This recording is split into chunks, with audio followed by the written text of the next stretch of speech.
Hi friends, I am back. I am back for another Come With Me. So soon. And this one is completely unexpected. It is the Pope's Exorcist. The title. Wow.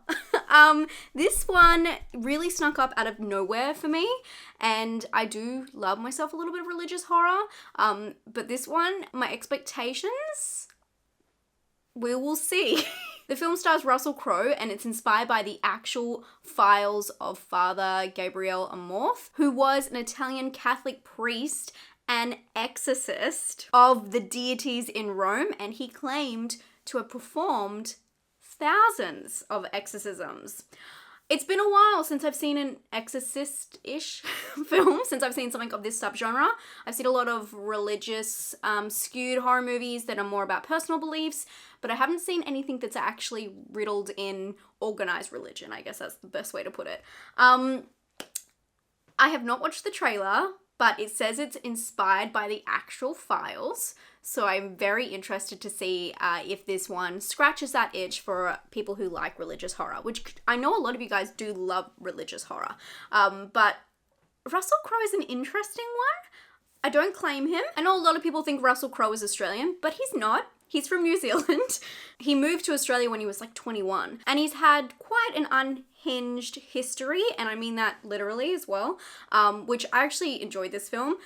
So I'm very interested to see him in this role. It's just a very odd choice. I don't know, maybe it's not. It's not like he's any stranger to religious movies. This is considered a horror thriller, and it's actually the first time he's ever been in a horror movie. I mean, of course, all genres blend together, but this is the first time they're stating that he's ever been in a horror movie. So let's see how he does. The film is directed by Julius Avery, who did Overlord in 2018, which is a horror sci-fi that received some pretty positive reviews. So let's dive in. There's not much really in the blurb. It's just about him uncovering files, performing exorcisms. So I'm going to take you along today and let you know whether it's worth your time and whether you should seek it out, either in theaters or wait for it on streaming platforms. Let's go.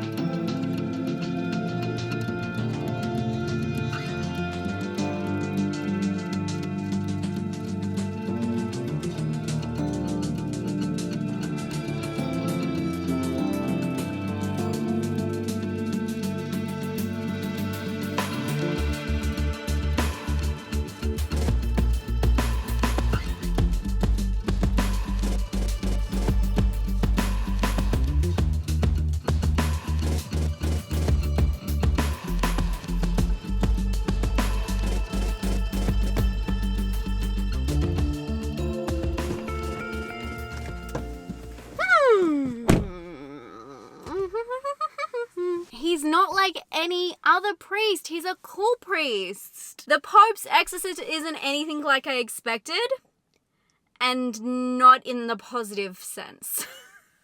I don't think it's a negative sense. It was just not what I expected, but then it was also, it had some clear issues.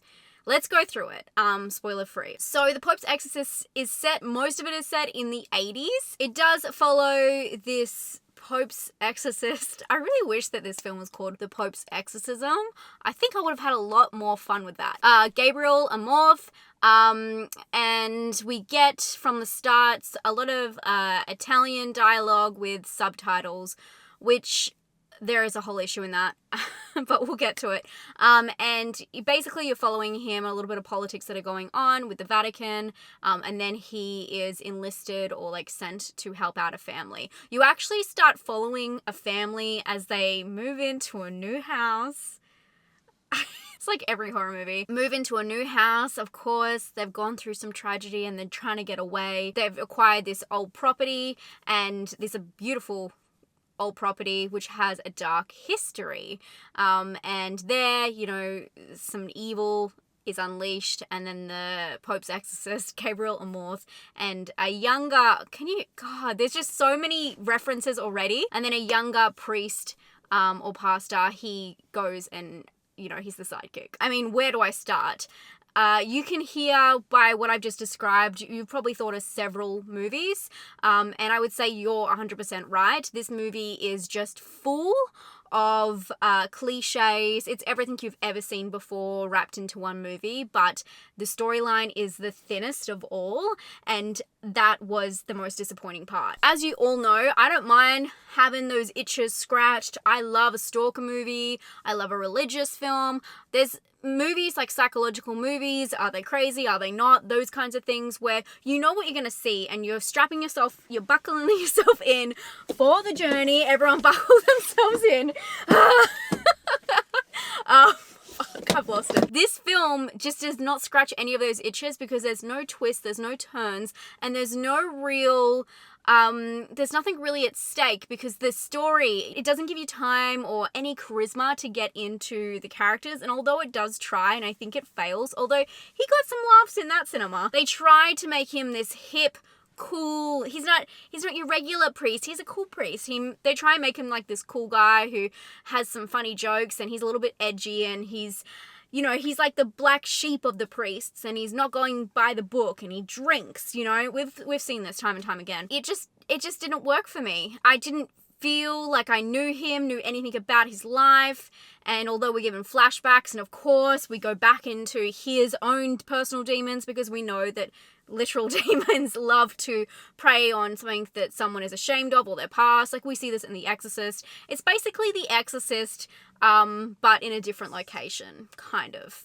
And the storyline, I was hoping they were going to uncover and it was going to be this twisty-turny ride. But unfortunately, most of this is revealed in one scene, and there is like a tiny story, but that's it.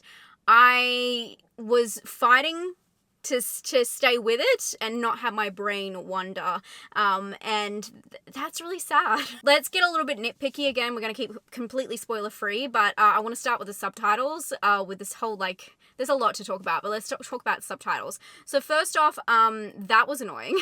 There's a lot of Italian spoken, Latin, and that's totally fine. But what they did with these subtitles is they kept them white, no shadow, instead of putting them yellow. And then at times they're talking and they literally have a white background. And although it's for a moment, it just is not accessible. It doesn't pass accessible regulations. And I can understand this, if it was just one or two lines, but it happens throughout the film. It was also too low in the screen that if someone is sitting in front of you and like the top of their head is anywhere near the screen, you won't be able to see what is being said. There was also a couple times where they were speaking in Italian and it just didn't come up with anything, which is fine, but you got to stick to that. Like, don't show the Italian or show it. But I also felt myself, I couldn't read a lot of what was happening because I couldn't see it straight away and I could just see the top of someone's head. So again, nitpicky, but I think that is a basic request. I think that's pretty understandable, especially if you see something at the cinema and you still can't read it. It just didn't make much sense, and it really kind of killed the atmosphere again of me being sucked into the film. Because we're talking about stylization, let's talk a little bit about the CGI. I actually thought it looked great. I don't have a problem with that. I thought it was great.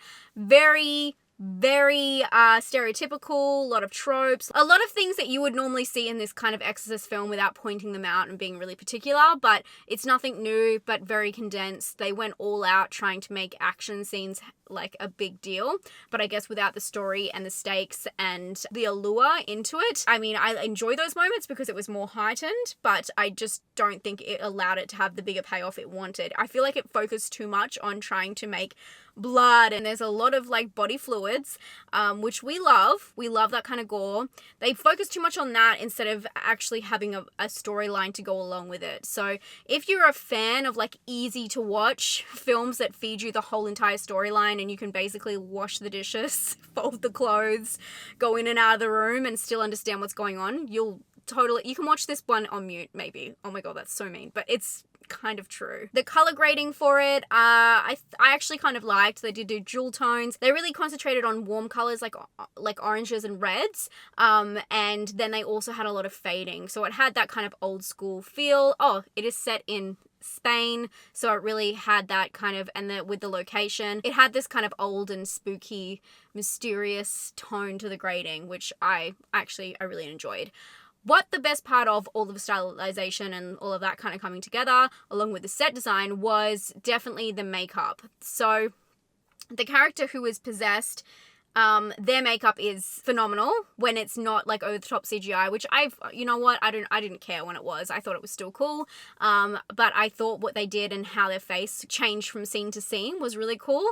And yeah, I enjoyed seeing that. It felt like a fun house, you know what I mean? Like it's a haunt. You walk through it, it's kind of spooky, but there's no real storyline, or you can kind of pick it up by seeing scene to scene.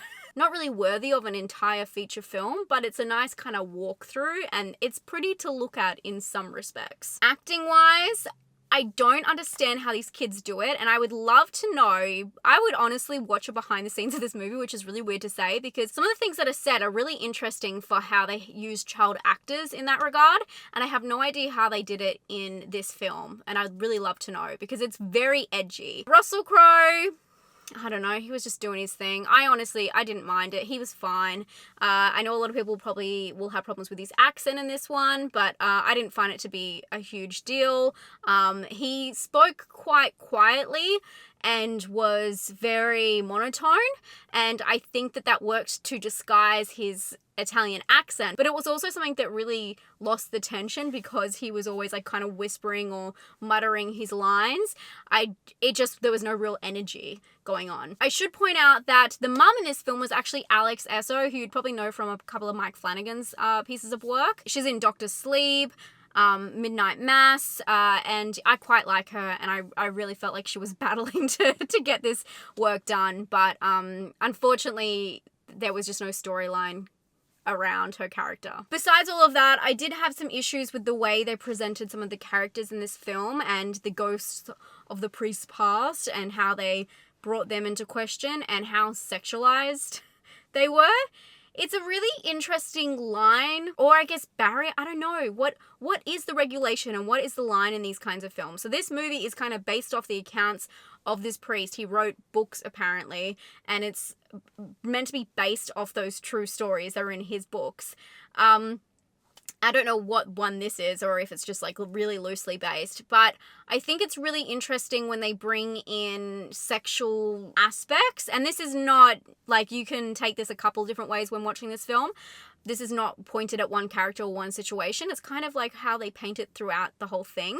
And I find it really interesting how, I mean, we've seen this before, obviously in The Exorcist, that was a huge point of it, where this Reagan is saying these things that are really intense. And I found it to be strange in a film that's preaching and being very positive towards the church. And it is kind of touched on in a very strange way. Anyway, I'd love to know your thoughts on that and how you feel, because I don't know, in films like The Conjuring that are very pro-Christian and very, like, you know, good versus evil and very much about, like, working with the church, it's really interesting to see the line towed and how, if they're trying to say, you know, sex bad, but it's so strange because then sometimes they will sexualize their characters. If you've seen the film, you probably know what I mean, hopefully, and I'd love to hear your thoughts down below. But I just felt myself questioning why in some of the scenes they were wearing like heavy makeup and they were like looking a certain way when it wasn't really needed. If they wanted to have crass like language, which they do in The Exorcist with Reagan, they're able to do that without making, you know, sexualizing her. And I just felt like that was a really strange angle they took. And again, I'm definitely being nitpicky here, but there wasn't much else to think about when watching this film. Like, everything was standing out because there was nothing really else going on. It's all things I had seen time and time again. Anyway, that is The Pope's Exorcist. There isn't much to it at all. I probably would recommend it if you love religious films and you want to watch something in the background. And honestly, there's nothing wrong with that. I thought a couple of people in there chuckled and they loved Gabriel and they thought that he was funny and charismatic, but I did not get that at all. And if you're cool to watch a very easygoing religious film with some big special effects, and it's all about kind of the special effects and less about the storyline, and you like that kind of creepy crawling on the ceiling feel, check it out. But I honestly think you can wait to stream it, and you'll have to let me know what you think of it then. Anyway, that was the end of this video. It felt like a very weird one, but that was a very strange film to see on a Wednesday night, I'm not gonna lie. That was a very odd experience, and I'm glad I've seen it, but I think I can put this one to rest, and I don't think I'll ever watch that film again. I'm gonna give this one a 5 out of 10. I don't think it's great. I think that maybe I had high expectations of it having an actual storyline, and I'm just not the core audience. I honestly don't think that there's anything bad to the core about this film. It's just not for me, and it's quite boring. So it's very average in the middle. Yeah, that's how I feel about this one. But for originality, I'm definitely going to give it like a 2. No, a 1. I'm going to go really low on originality because honestly, I've seen everything in this film before. Yeah, a 1 because that was the first time we've seen Russell Crowe in a horror movie. And for scare, I'm going to give it a 5. I thought that the scares were quite laughable, but there's some loud noises, you know? Anyway, thank you so much if you watched all the way up to here. I really appreciate you, and thanks for hanging out with me. Let me know what your favorite religious horror movies are down below. I love religious horror, and if there's a film that I haven't seen and you love, I'd love to watch it too. So leave it down below for myself and for everyone else watching this. If you'd like to subscribe, I'd love to have you here. I do new videos every single week giving you recommendations of what to watch and letting you know whether films are worth your time, because we all like different stuff, and I try and describe it in a way that you would know if personally it would appeal to you. But until then, I'll talk to you all very soon. Stay safe and stay spooky. Bye, friends.